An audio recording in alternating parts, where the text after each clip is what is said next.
Hey guys, there's a couple things I want to mention in this video. I did make a video last night. I took it down because I was going to redo it, and then I fell asleep because I was pretty upset. My granddad just passed away. I haven't seen him since I was maybe about 5 or 6, and then I talked to him again when I was like 9 years old. I was on the phone with him, and he was asking me what I wanted or what I needed, and like, it's pretty sad, but the only memory that I have of him, of ever speaking to him, was him asking me what I wanted or needed, and I told him I needed tennis shoes, and it was around the time that Nikes had came out and were like a big deal. So I asked him, I said, if you can get me some Nikes, I want some Nikes because they're a big thing right now.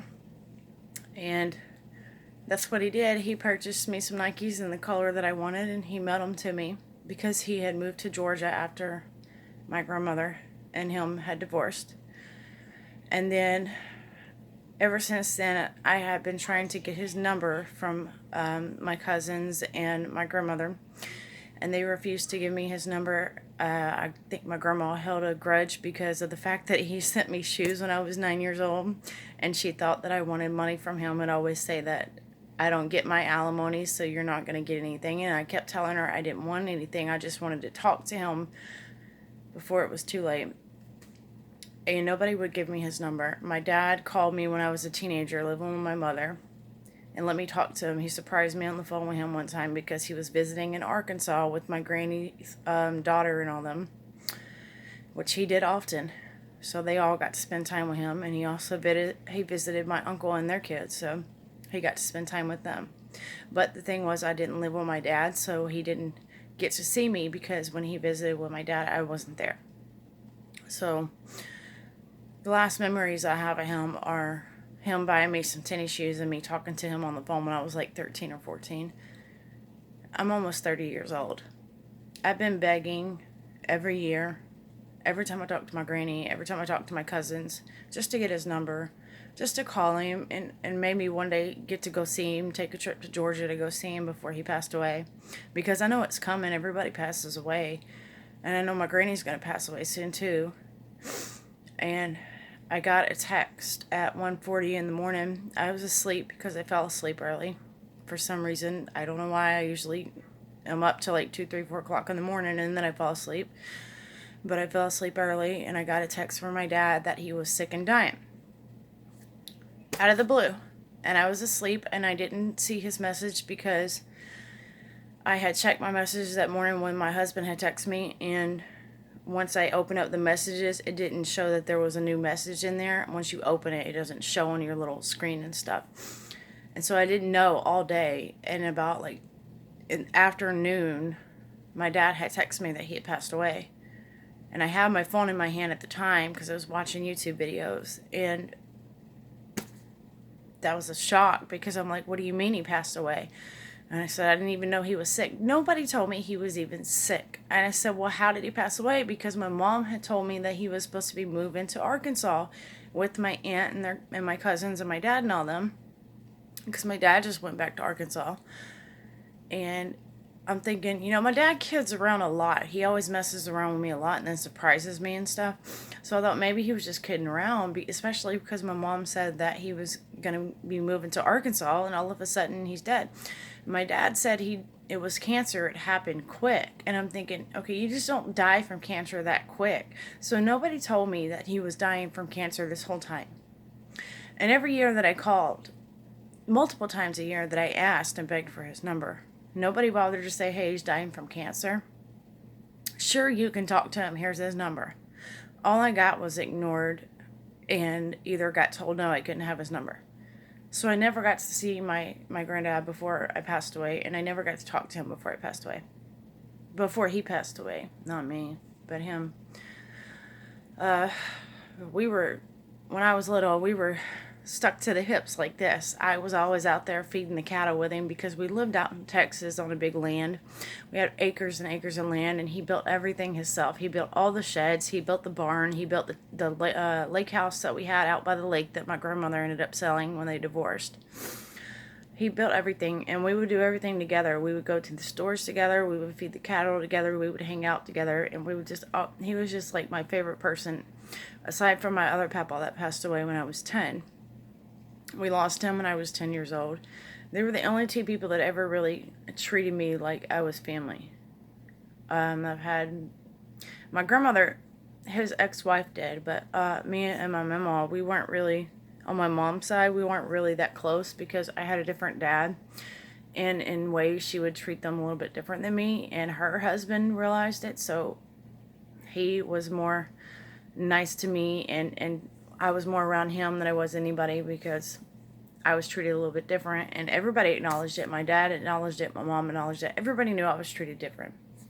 So both of my papa and my papa, I was close to. I lost my papa when I was 10 years old, and my papa, my dad's dad, I just lost yesterday. And so I made a video yesterday because the issue is I keep having friend requests sent to my Facebook. And there's nothing on my Instagram, and unless I don't know about it and Instagram has set up a way where you can find my Facebook off Instagram, then it has to be off of YouTube because of my family album that I had did for my subscribers.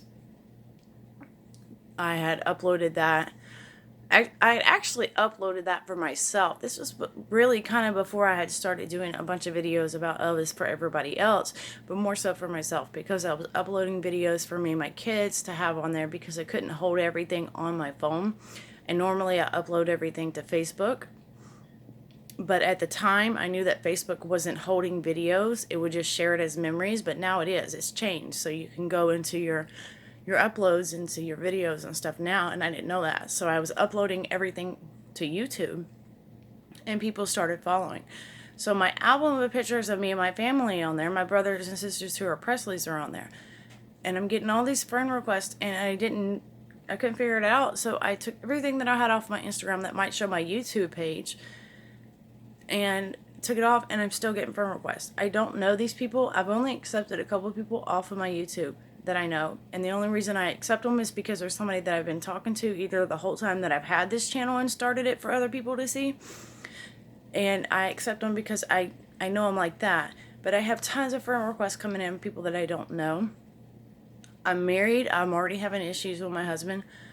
We're already going through stuff. I don't need a bunch of people on my Facebook that I don't know or putting stuff on my because I don't know who's a weirdo and who's not. So I don't need a bunch of people on there putting stuff on my pictures or saying stuff and liking it and then making it worse between me and my husband. I don't need that.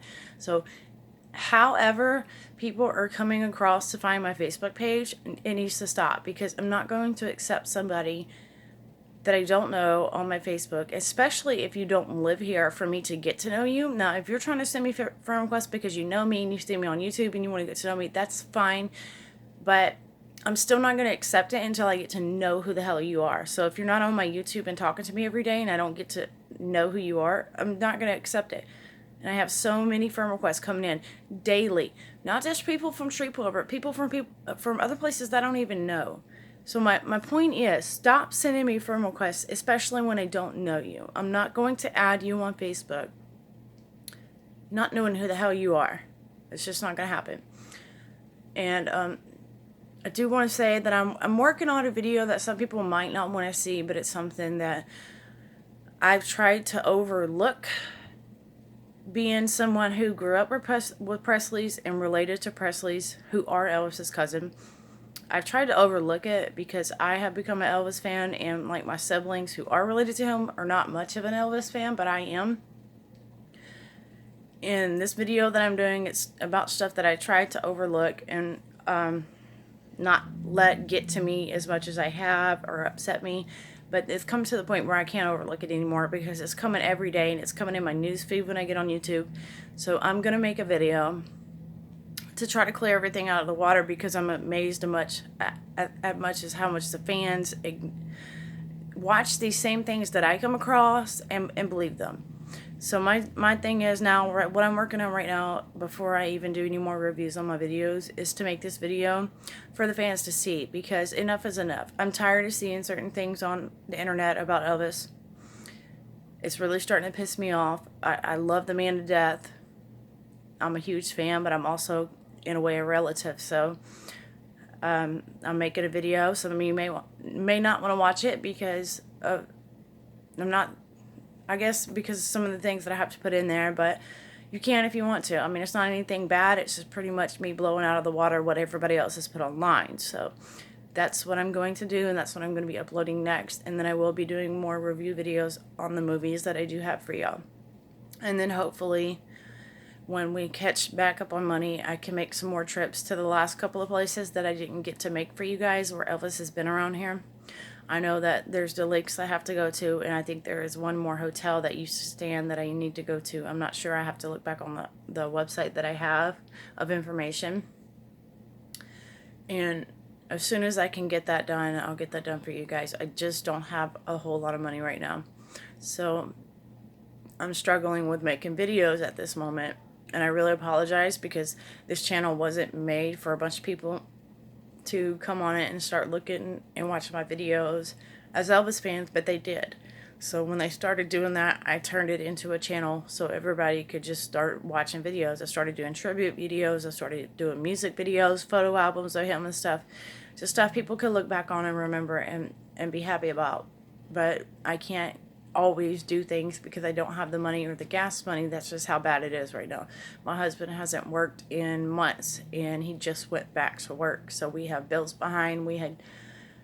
Don't have a whole lot in the house that we need, so I can't really put gas in my car and go travel way, like an hour away to the lake and stuff to go film for you guys when I don't even know exactly where he was, but I have to figure it out on the terms that I know who Elvis is and what he did. So I have to kind of like figure out where he was, like I did in my other videos.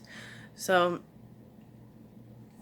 that's what I'm making this video about. And hopefully I did get online and look at the tickets for Graceland. If you have not been to Graceland, or if you have, I would like to know in the comments. I would like to know how many people have been. I wanted to go this April, hopefully go this April. The tickets that I'm going to need are going to be $100 to $175 each. There are 5 of us. I'm trying to make my husband go with me because I would have to take all 3 of my kids and possibly my son's friend. So if I do that, it's going to cost me a good $600, $700 for us all just to have tickets, and then we're going to have to pay for a hotel for a couple nights because I do want to stop in Mississippi and Tupelo and see his home, and I do want to try to meet Billy and them before I leave because they don't have much time either, sadly. So I would like to meet them from one cousin to another. I would like to actually meet them and film it and let you guys see it. Hopefully, I'm going to try to write them, and hopefully that can happen this summer, and hopefully I can maybe go a little bit earlier in April and springtime when my kids are out.